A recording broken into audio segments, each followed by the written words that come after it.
are one miscalculation, one misunderstanding away from a catastrophe.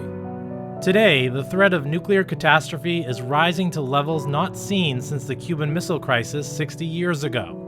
When President John F. Kennedy took office, he warned Americans of the danger ahead of the increasing amounts of nuclear weapons in the world.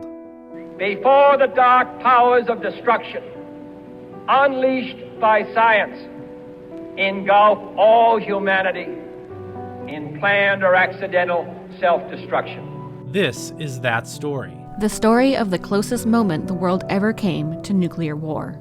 60 years ago, Americans discovered nuclear missiles in Cuba, only 90 miles from their shorelines. This day looked as though it might be one of armed conflict between Soviet vessels and American warships. And for the first time, really, in American history, Americans understood that, that the American heartland was at risk. For 13 perilous days, Americans would wonder if they would still be alive the next day. I was 15 years old during the Cuban Missile Crisis.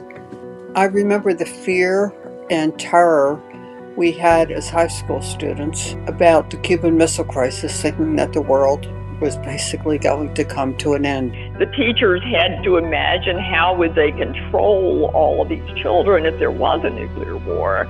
In this upcoming series, you'll hear the voices of President Kennedy and his closest advisors on secretly recorded tapes, as we take you behind the scenes of deliberations in the White House. Khrushchev announces tomorrow, which I think he will, that if we attack Cuba, that it's going to be nuclear war.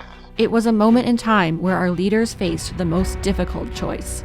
I mean, undoubtedly, we could have destroyed the Soviet Union, but would that be worthwhile at the expense of, up to 500,000 Americans losing their lives? And today, as those risks seem to be coming back again, Russian escalation in its war in Ukraine, including the potential use of tactical nuclear weapons. we look at the leadership required to avoid all-out war.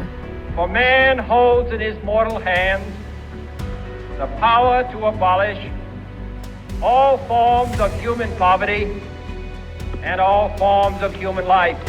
This is Atomic Gambit, the Cuban Missile Crisis 60 years later. Listen to the first episode coming October 13th.